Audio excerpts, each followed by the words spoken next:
ओम नमः शिवाय। दोस्तों, शांति और संतुलन चैनल में आपका बहुत बहुत स्वागत है।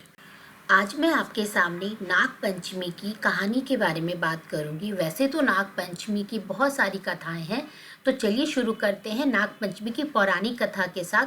कथा भाग एक राजा के 7 पुत्र थे। उन सबके विवाह हो चुके थे। उनमें से 6 पुत्रों के संतान भी हो चुकी थी। सबसे छोटे पुत्र की अब तक कोई संतान नहीं हुई।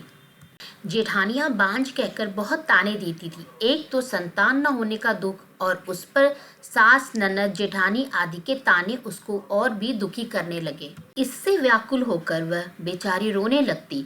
उसका पति समझाता कि संतान होना या ना होना तो भाग्य के अधीन है, फिर तू क्यों दुखी होती है। पत्नी ने अपने पति से बोला, सब लोग मुझे बांझ बांझ कहकर ताने देते हैं। पति बोला, दुनिया जो कहती है उसे कहने दे, मैं तो तुझे कुछ नहीं कहता। तू मेरी ओर ध्यान दे और दुख को छोड़कर प्रसन्न रहा कर। पति की बात सुनकर उसे कुछ सांत्वना मिलती, परंतु फिर जब कोई ताने देता तो रोने लगती थी। इस प्रकार एक दिन नाग पंचमी आ गई। चौथ की रात को उस स्वप्न में 5 नाग दिखाई दिए।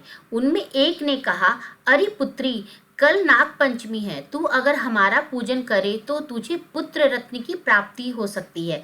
यह सुनकर वह उठ बैठी और पति को जगाकर स्वप्न का हाल सुनाया। पति ने कहा, यह कौन सी बड़ी बात है। 5 नाग अगर दिखाई दिए हैं तो 5 की आकृति बनाकर उसका पूजन कर देना। नाग लोग ठंडा भोजन ग्रहण करते, इसलिए उन्हें कच्चे दूध से प्रसन्न करना।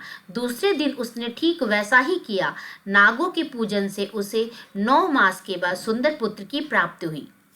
उम्मीद है आपको यह वीडियो पसंद आया होगा। अगर आपको यह जानकारी उपयोगी लगी हो तो कृपया हमारे चैनल को लाइक और सब्सक्राइब करना ना भूलें।